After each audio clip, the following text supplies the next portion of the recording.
का पहला प्रश्न है, महिला आरक्षण बिल 2023 क्या है? लोकसभा और विधानसभा में महिलाओं के लिए 1/4 आरक्षण प्रदान करने से संबंधित। लोकसभा और विधानसभा में महिलाओं के लिए 1/3 आरक्षण प्रदान करने से संबंधित।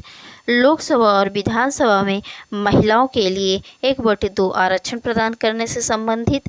लोकसभा और विधानसभा में पुरुषों के लिए 1/3 आरक्षण प्रदान करने से संबंधित। तो आपका आंसर होगा लोकसभा और विधानसभा में महिलाओं के लिए 1/3 आरक्षण प्रदान करने से संबंधित।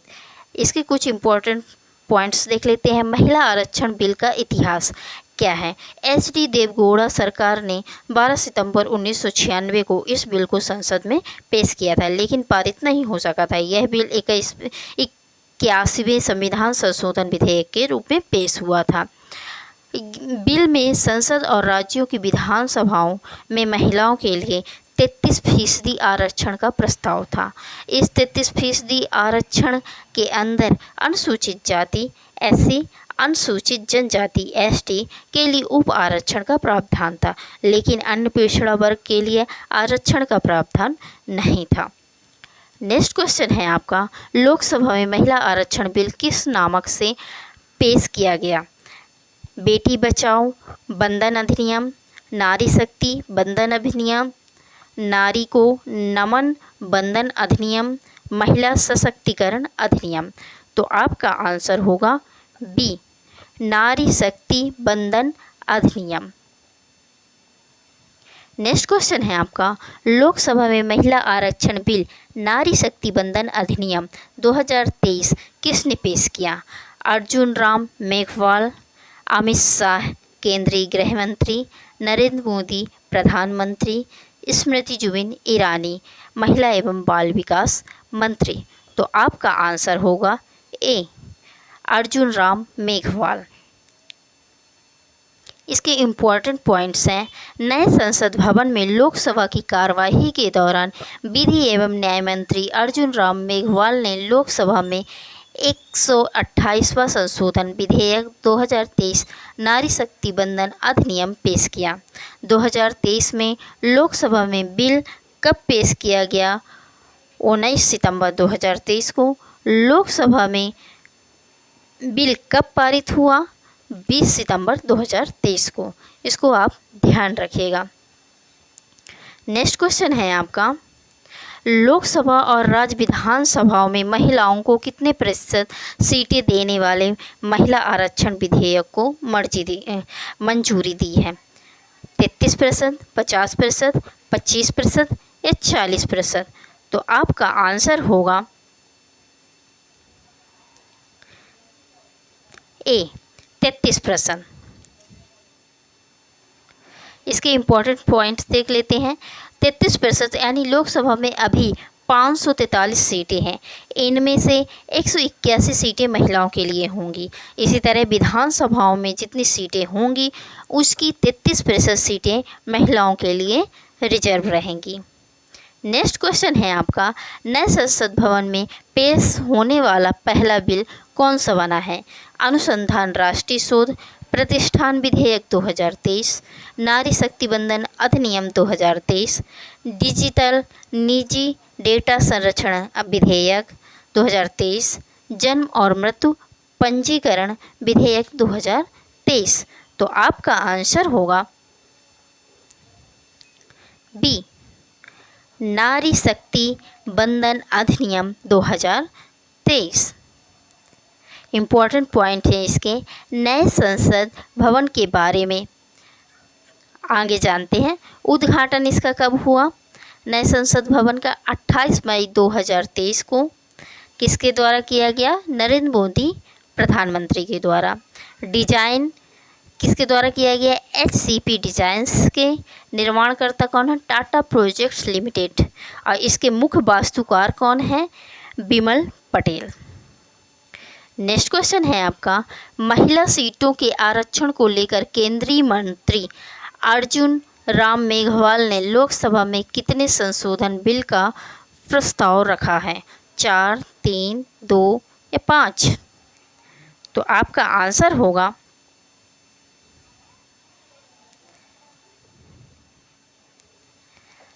4 ऑप्शन ए।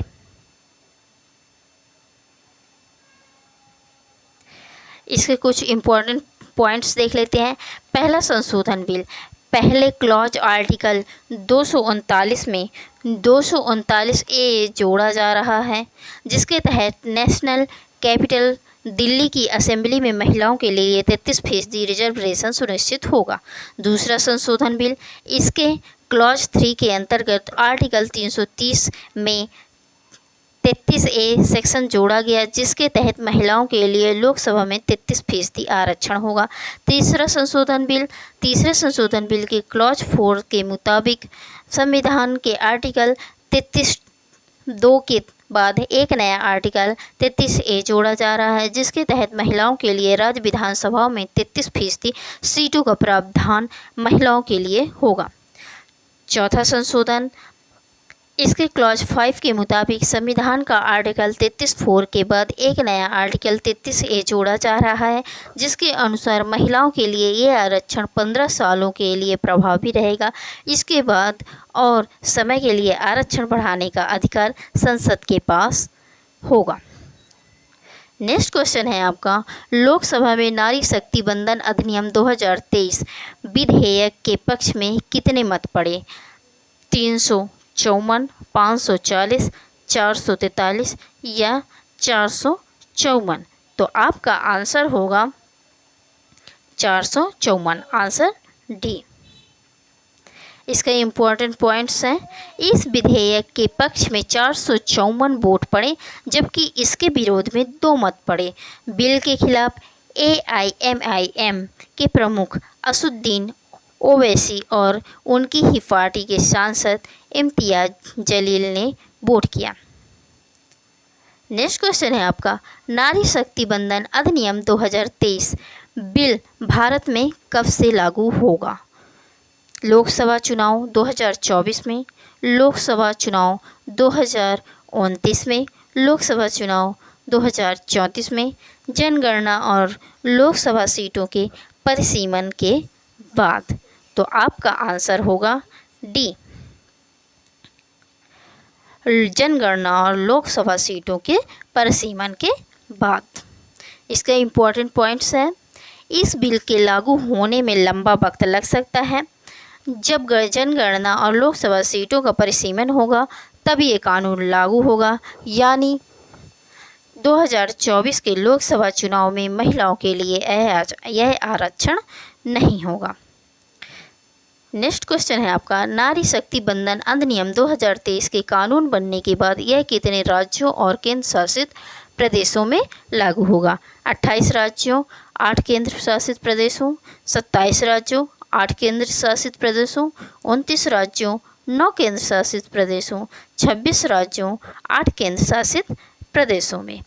तो आपका आंसर होगा ए, 28 राज्यों, 8 केंद्र शासित प्रदेशों में, ऑप्शन ए। इसका पॉइंट्स है, दोनों सदनों में स्पेशल मेजॉरिटी पास होने के बाद यह बिल कानून बनता है तो सभी राज्यों में भी लागू होगा। नेक्स्ट क्वेश्चन है आपका, संविधान के किस अनुच्छेद के अनुसार अगर केंद्र सरकार के कानून से राज्यों के अधिकारों पर कोई प्रभाव पड़ता है तो ऐसे मामलों में कानून बनने के लिए कम से कम 50% विधानसभाओं की मंजूरी लेनी होगी? अनुच्छेद 360, अनुच्छेद 372, अनुच्छेद 368, अनुच्छेद 268? तो आपका आंसर होगा सी, अनुच्छेद 368। इसके पॉइंट्स हैं, अगर केंद्र सरकार को यह कानून देश भर में लागू करना है तो इसे कम से कम 14 राज्यों की विधानसभाओं से भी पास कराना होगा। अगर ये वीडियो आपको अच्छी लगी हो तो हमारे चैनल को लाइक करके और सब्सक्राइब कर दीजिएगा। देखने के लिए धन्यवाद।